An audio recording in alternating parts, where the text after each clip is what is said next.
Chapter 3, Isha, the Spring of My Life.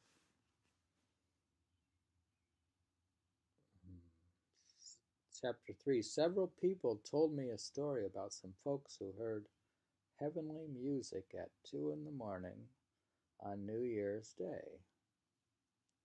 Furthermore, they all said these people have heard it again every 8 days since.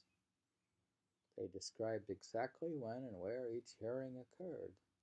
Some people laughed it off as the trickeries of the wind, but I was reluctant to accept or dismiss the story without evidence. Heaven and earth are home to many mysteries.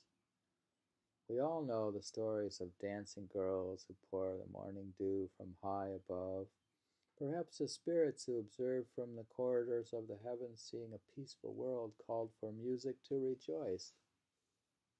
And perhaps we who failed to hear it were deafened by our own suffering.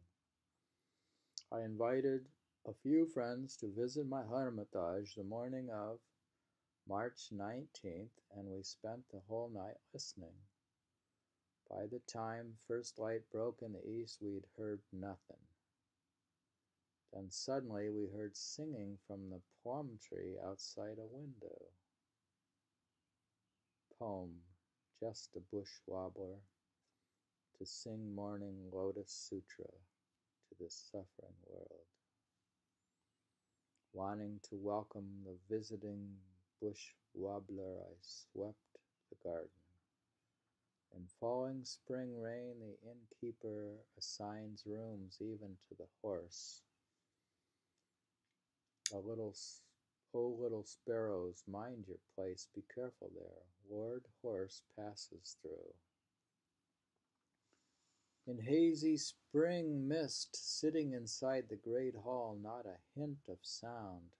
Horses pass by, each with its rider, and behind them the skylarks follow with art. There's some art, artistic. No. In Shamabara, Kyoto, the poem The Friendly Barker calls, even the willows tempted, bending to a geisha. This rural village, overrun with bamboo shrub, lucky to see plum, with laughter all day and midnights and nighttimes, moons and flowers, happy New Year tides. Countless tea houses and blossoming cherries all flower overnight. Hakuhi wrote, "The cherry blossoms are truly cherry blossoms only while we wait."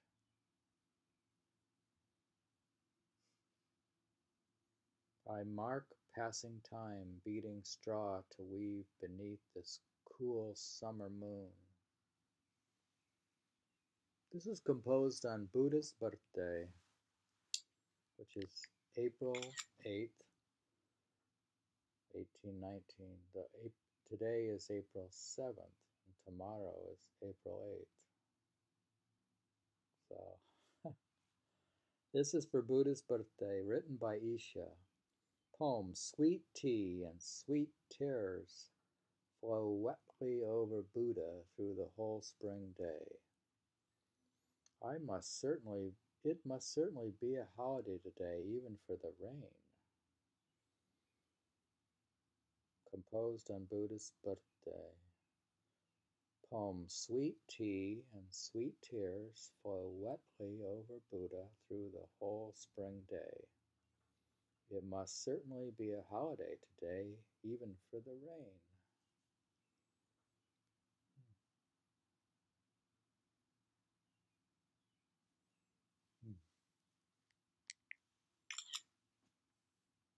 After an illness. Poem. I too, made of dust, thin and light as the paper mosquito curtain. With a splish, a splat, a few raindrops splash down, rainy season's done.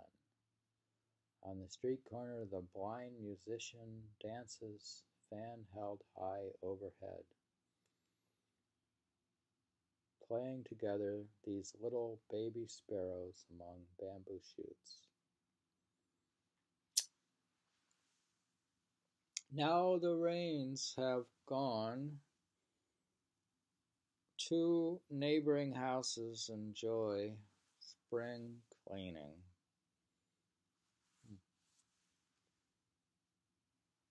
Hmm. Hmm. Hmm. On high, narrow suspension bridge of vine looking down into the deep valley. Poem on hands and knees on a shaky bridge. A cuckoo cries far below. Summer's first melon lies firmly hugged to the breast of a sleeping child. From Ninkyo-cho, Dal Street in Edo, Tokyo. Edo is the same as Tokyo, I think. Poem, I thank the doll that serves my tea and sit enjoying the summer evening breeze. How fortunate I'm not punished for dozing behind the mosquito net. Only just a few mosquitoes buzzing about. Old people's season. Hurry now, my flies. It's old people's season. You too may share the riches of this fine harvest. The small shrine stands alone, almost lost among saxifragi blossoms. The quiet life, poem, bending, stretching out, the little worm inches along my foundation wall. A poem expressing sympathy for a woman recently widowed and who must now make do for herself. Poem, where will you wander in your straw hat once this village rice is planted? Sing Hosanna, what a beautiful bamboo has sprouted overnight. Fan tucked politely under her collar, hands busy picking flowers. Buzzing noisily by my ear, the mosquito must know I'm old. There's a mosquito. Where's a mosquito? There. Isha's mosquito.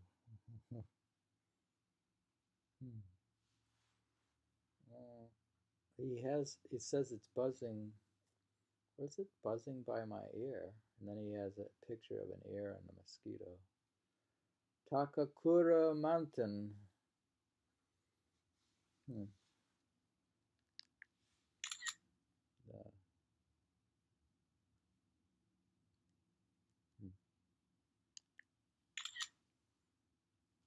Takakura Mountain poems.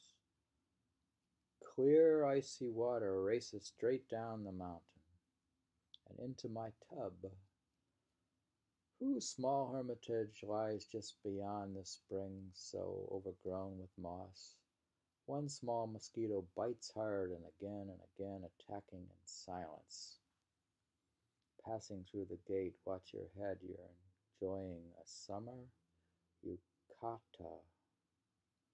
With a footnote, I don't know what a yukata is.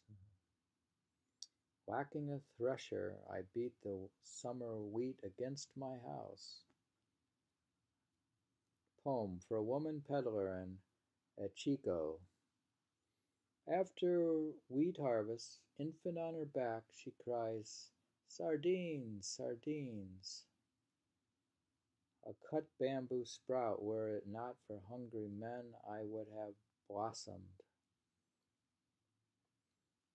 A little shady spot of grass in summertime sanctuary. Even this mountain moss grows flowers all its own, thus nature bestows. One small mosquito larva has climbed to where the new moon shines. Composed at the home of my friend Du Kura Kubo. Poem White saxifragi flowers all around my bedroom bring me lasting light. In the old temple, even the snake has shed his worldly skin. Mm-hmm.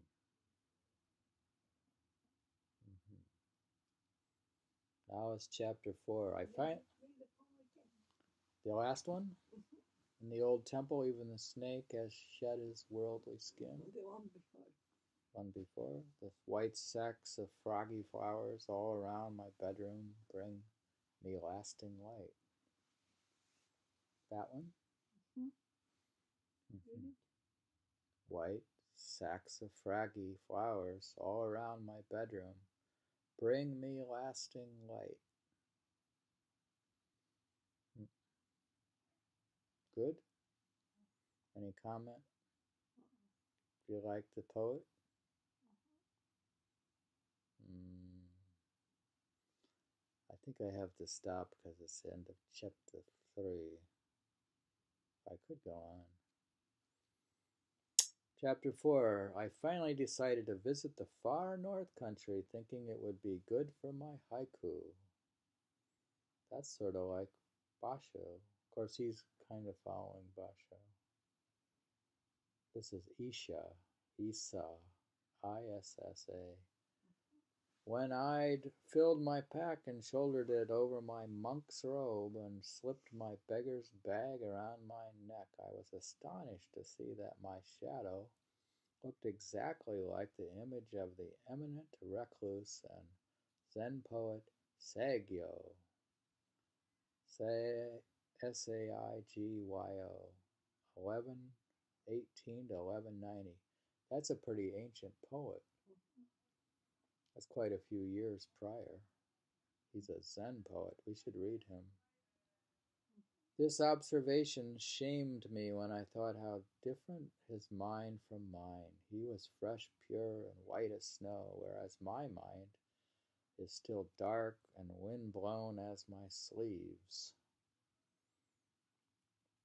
I departed my old hermitage April 16th, walking stick in hand, but traveled only a few miles when I suddenly realized that I was almost 60.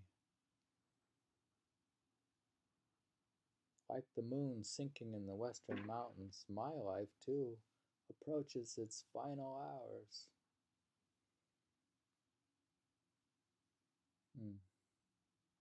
As I passed through the Shirakawa barrier, I realized that there was a very good chance I would never again see my home. When a rooster called from a rooftop, I wondered whether he called for me to stop and turn back. The wind over the fields also seemed to beckon me back. I sat down under a tree to rest my weary legs, and thinking of the road I'd already traveled, my Kashiwabara village seemed somewhere over the mountains, nestled in clouds. Homesick already, I wrote. Poem. No matter how hard I try, I can't stop thinking of my old village. The same thoughts written as tanka. Memory returns to those ancient misty trails around my village, but neither flowers nor love bloom there, only my sadness. So very gently I won't even disturb the butterfly this soft spring wind wanders over deep fields of new wheat. On being idle. Poem. Mosquito larvae are idle like me today, like me tomorrow.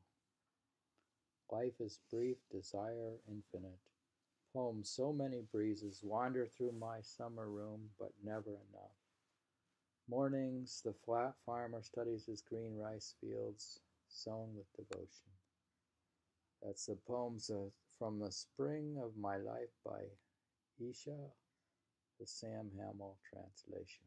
End of chapter, chapter 4.